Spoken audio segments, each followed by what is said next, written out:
What's going on, everybody? Welcome to another brand new installment of Renegades Reviews, exclusively here, as always, on the Casa D18 Studios channel. I am your host, the Renegade JJ Williams, and today I'm going to be kicking off from 2014, the trilogy that is the John Wick series. First movie starring Keanu Reeves, Nyquist, Alfie Allen, Adrianne Palicki, Bridget Moynahan, McShane, John Leguizamo, and Willem Dafoe. What's up, everybody? Thank you for joining me today, right here on another brand new installment of Renegades Reviews.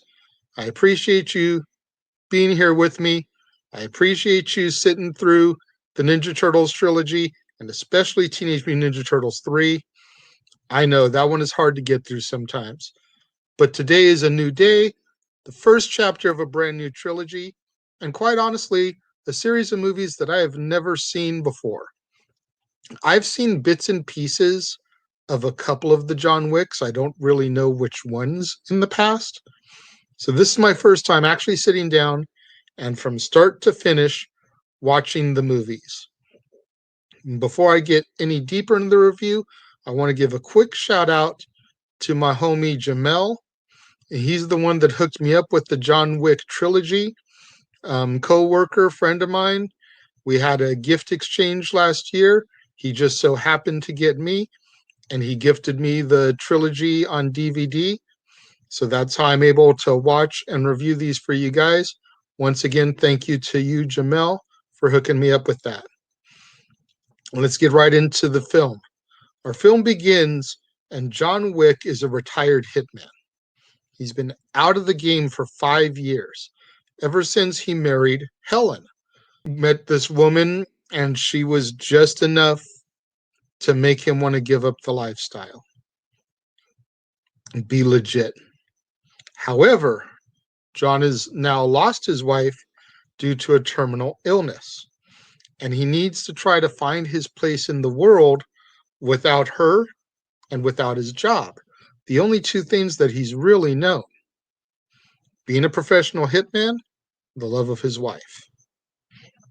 He doesn't have either anymore. One day, he receives a delivery, and it's a beagle puppy. The puppy is named Daisy, and it is a final gift from Helen to John. And it was designed by Helen to help him cope with the loss of her and the grieving process. Something else that's going to love him unconditionally and that he can love in return. John begins to bond with the puppy, and they drive around the entire day in his vintage 1969 Ford Mustang Mach 1. They stop at a gas station, and John encounters a trio of Russian gangsters. And their leader, Yosef, is trying to buy John's car off of him. And John's not willing to sell. This is his pride and joy. Aside from his wife, this is his baby. You know what I mean? So John is just like, no, it's not for sale. Yosef tries to tell him, everything has a price. That night, the gangsters break into John's house, knock him unconscious, steal the car, and kill the dog Daisy. Yosef takes the money to a chop shop, but Aurelio, the shop owner, immediately recognizes the car and refuses to do business with Yosef. He punches Yosef and throws him out.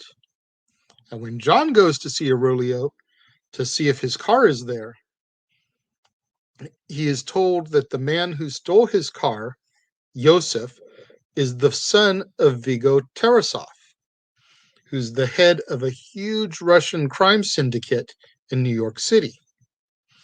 And Vigo calls Aurelio, try to find out what happened and why he did what he did to Yosef.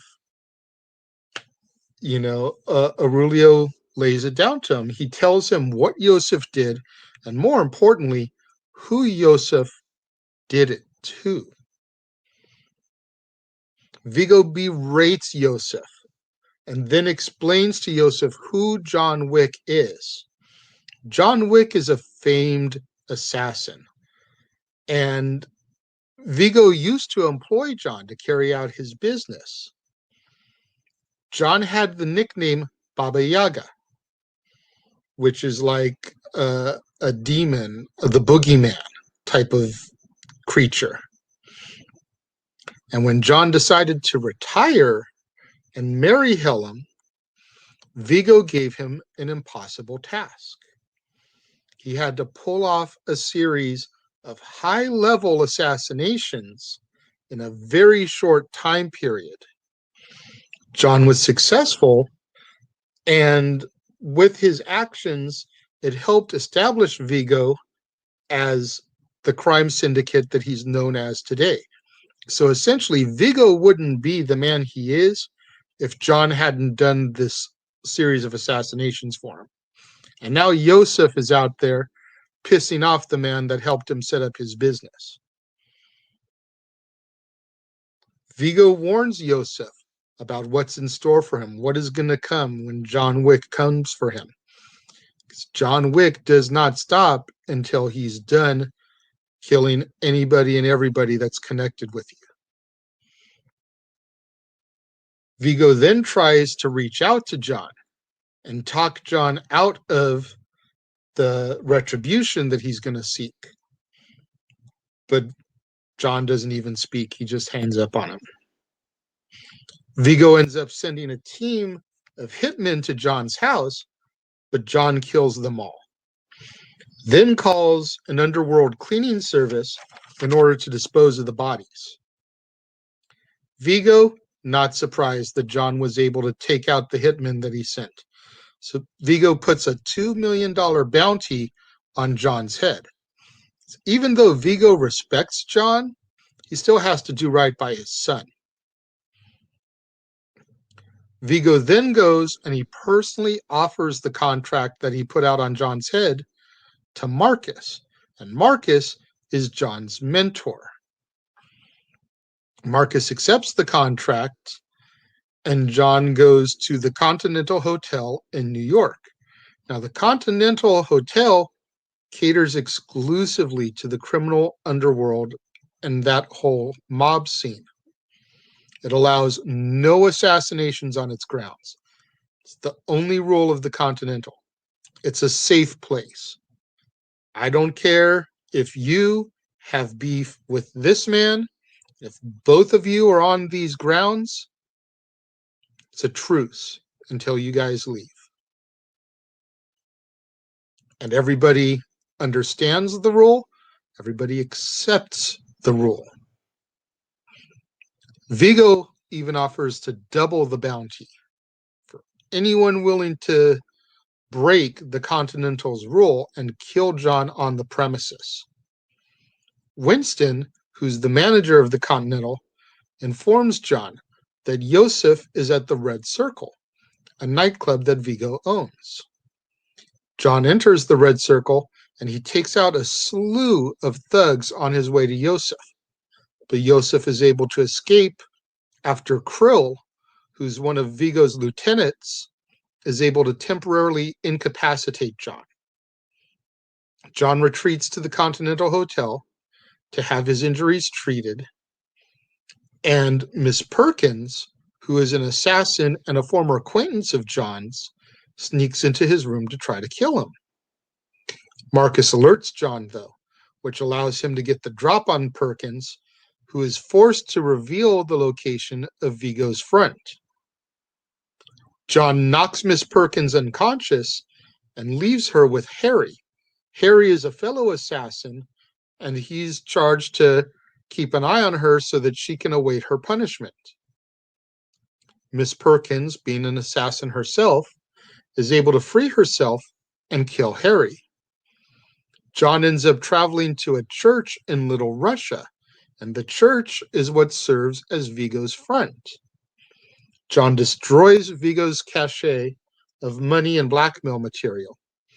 And when Vigo and his henchmen arrive, John ambushes them, but he's subdued and captured. And Vigo begins to taunt John for thinking that he could leave the assassin's lifestyle behind him. Before John can be killed, though, Marcus intervenes once again, allowing John to free himself and kill Krill. John scolds Vigo and makes him give up Yosef's location. John then travels to Yosef's safe house and kills him and his bodyguards. Miss Perkins discovers that John and Marcus have been in contact with each other, and they've been communicating the whole time. So she tells Vigo this information. Vigo has Marcus beaten and tortured before executing him in his home. Vigo then calls John to inform him of Marcus's death, planning to have Miss Perkins ambush John.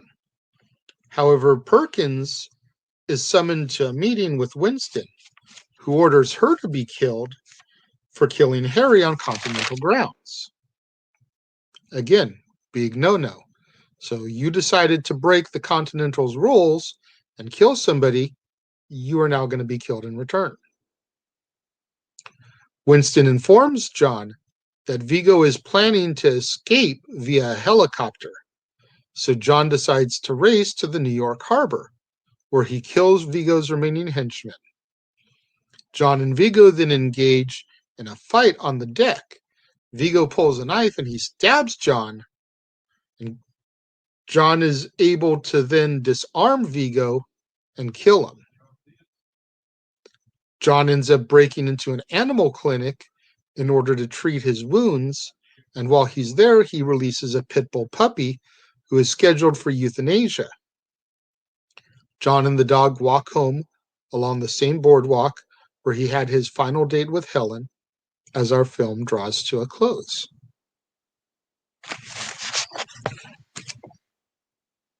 This was very much a testosterone-filled, action-packed, like fight kick-ass movie. I really enjoyed Keanu as John Wick. A lot of the roles that I like Keanu in, he has more of the surfer vibe Keanu that we all kind of know from Bill and Ted and even Point Break, Speed. This was a different side of Keanu than I'm really used to. And before you guys sit there and say, dude, what about Neo? What about The Matrix? I'm going to tell y'all right now. And yes, I will probably attempt to review them at some point. But I have attempted to watch The Matrix on at least 2 occasions. Both times I fell asleep and woke up at the end credits. The first Matrix has put me to sleep more than once. Can't just be a fluke. So, while yes, I understand that he's done action-packed movies like this in the past, this was my first real exposure to this side of Keanu post the surfer Keanu. Because in Point Break, he very much had the surfer attitude still going. I mean, hell, he had to pose to be a surfer to get in with Bodhi and the ex-presidents. Speed, he was a little bit more action-driven, but he wasn't that far removed from his Bill and Ted and Point Break roots. He still had a little bit of the, attitude laid back about him. What would you do? This was full tilt, balls to the wall, action, bang, bang, shoot 'em up, throw fists, kill people. And I really enjoyed this side of Keanu Reeves. I'm really looking forward to seeing the rest of this series, the rest of this trilogy, seeing where it goes. I know it's kind of hard to call it a trilogy at this point because there are 2 more films that are supposed to be coming, but as of this point, it is only a trilogy, which is why it's being covered. When it comes to my ranking on John Wick, like I said, I was very impressed. It's far from the perfect movie, so I can't give it a 5 stars. I can't even really give it 4.5. But I did like a lot of the underlying stuff that went on and some of the rules of mob warfare, and especially the stuff with the Continental and using that place as a safe haven, and no assassinations, no business is being allowed to be conducted on Continental grounds. I'm going to give this film 4 out of 5 stars. I really, really thoroughly enjoyed what was put in front of me and what I saw. What do you guys think about John Wick? Let me know. Leave your thoughts in the comments below. If you're watching this on the live stream as it premieres, leave your comments over here on the side. Let me know what you think about it. Don't forget to get out there on social media. Get those hashtags trending for me. Hashtag Casa D18 Studios. Hashtag Renegades Reviews. Hashtag Renegade Returns. And of course, the ever popular hashtag Shenanigans. We interrupt this episode of Renegades Reviews for an important announcement about merchandising. Merchandising? What's that? Merchandising. Come, I'll show you. Merchandising, merchandising, where the real money's made. Make sure you go over to teespring.com/stores/Jeff Meacham Network for all the t-shirts you see here from the West Coast professor, Jeff Meacham himself. You can get shirts for the Jeff Meacham Network, Talk Wrestling, as well as the red and gold Meachamania shirts. And while you're there, don't forget to get your shirts of the Casa D18 Studios Brotherhood, the Dads on Wrestling shirt, the Renegade JJ Williams, Statboy Sports Bar, and the hashtag StatBoyApproved shirt. Make sure you go over to teespring.com/stores/Jeff Meacham Network and score your shirts today. Make sure you do what that commercial just told you. Get out there to teespring.com/stores/Jeff Meacham Network. Score you your official merchandise for the Jeff Meacham Network. Logo tees. You've got the Royal Rumble design logo. You've got the Back to the Future design logo. You've got the LA Kings inspired logo. So many that you can choose from. Get you your Meachamania shirts done in the style of 2-time Hall of Famer Hulk Hogan. Get you your Talk Wrestling shirts. Get you your merchandise for the Casa D18 Studios Brotherhood. Your Renegade JJ Williams shirt. Dad's Not Always on Wrestling. Statboy Sports Bar. And so much more. Tomorrow, when we're back here on the Casa D18 Studios channel for another brand new installment of Renegades Reviews, make sure you tune in as I go into the second chapter of the John Wick Trilogy with John Wick Chapter 2, starring Keanu Reeves, Common, Lawrence Fishburne, Ricardo Scamarcio, Ruby Rose, Bridget Moynahan, John Leguizamo, and Ian McShane. You're not going to want to miss the second installment of the John Wick Trilogy. Once again, the first time I will have seen it, so make sure you're back here tomorrow and check out what I think of that. Thank you guys for watching and tuning in. Thank you guys that have watched the live stream and are leaving your comments over here. I greatly appreciate it. For all of you guys that watch it on demand, make sure you leave your comments right here underneath. I will respond back to you. I greatly appreciate each and every one of you, and I will see you guys next time.